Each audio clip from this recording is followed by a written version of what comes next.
बच्चों, आज की हमारी कहानी का शीर्षक है कठिन परीक्षा। एक बार एक जगह थी नागपुरा। वहाँ पर एक माँ जिसका नाम कमला था और बेटी का नाम कामना था। दोनों रहती थी, बहुत गरीब थी। और उस जगह पर नागपुरा में कई सालों से लगातार अकाल पड़ता चला जा रहा था। कोई बारिश नहीं हो रही थी, जिसकी वजह से कुछ भी फल फूल अनाज वगैरह वहाँ पैदा ही नहीं हो रहा था। सारे लोग भूखे मर रहे थे।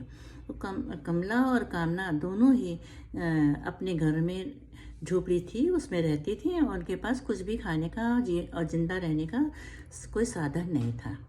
और इस तरह से उनको कई दिन बीत गए, भूखे भूखे रहते रहते भूख गए। तो एक बार माँ बोली कि हम लोग कितने अभागी हैं कि हमारे पास इतनी भी चीज़ नहीं है कि मैं तुमको कुछ खिला सकूं। बेटी को बोलने लग गई। तो बेटी ने कहा, माँ तुमने भी तो बहुत दिन से कुछ नहीं खाया है, तो तुम भी तो बहुत कमज़ोर हो गई हो। तो बेटी कहती है, अच्छा चल माँ आप तो यहाँ बैठो घर में, मैं अभी जा कर के बाहर देखती हूँ अगर कहीं से कुछ मिल जाता है। तो कई घरों में गई, भिक्षा मांगी, उसने किसी ने कुछ भी नहीं दिया। तो फिर दूर खड़ी हुई थी, जाती जा रही थी। तो उसने देखा कि एक पेड़ के नीचे एक बूढ़ी माई रोटी बना रही है, रोटी सेक रही है। तो उसने सोचा चलो देखते हैं, शायद ये कुछ दे दें। वो दूर खड़ी देखती रही। फिर जब वो बूढ़ी माँ रोटी बना चुकी तो उसके पास गई। कहते, दादी माँ मुझे बहुत भूख लगी, मैंने कई दिनों से कुछ भी नहीं खाया है। और तो दादी माँ को जो थी वो उसको दया आ गई, उसने रोटी का 1/4 हिस्सा उसको तोड़ के दे दिया।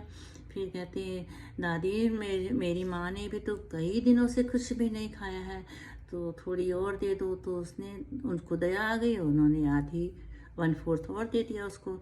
दोनों रोटी का टुकड़ा लेकर के वो घर वापस आ रही थी। तभी रास्ते में उसको एक कुत्ता दिखाई दिया।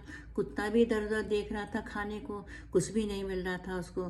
फिर लड़की को दया आ गई, उसने एक हिस्सा रोटी का जो 1/4 था, अपना वाला हिस्सा, उसको कुत्ते को खिला दिया।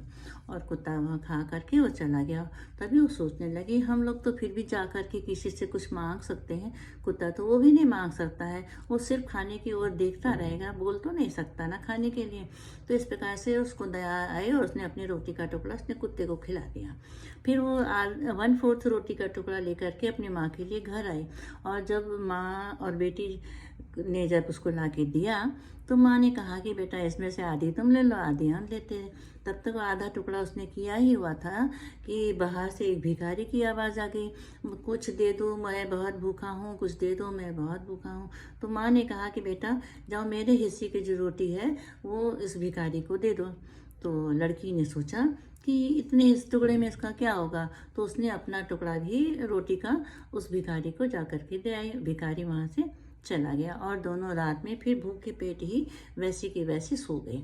तो फिर कमला को रात में सपना आया, देवी माँ ने सपना दिया कि तुमने अपने हिस्से की रोटी कुत्ते को दे दी और भिखारी को दे दी।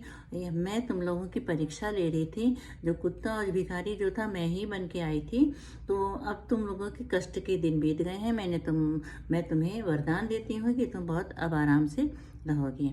तो जब कमला सुबह उठी तो देखा उसने कि पूरा उसका जो झोपड़ी थी वो महल की तरह बन गई और उसके घर में बहुत सारा अनाज फल फूल सब भर गया। और इस चमत्कार को देख करके उसने देवी माँ को प्रणाम किया और उनसे आशीर्वाद लिया और अपनी पुत्री को जगाया। पुत्री के पास भी अच्छे अच्छे कपड़े हो गए, खाने पीने को बहुत कुछ हो गया।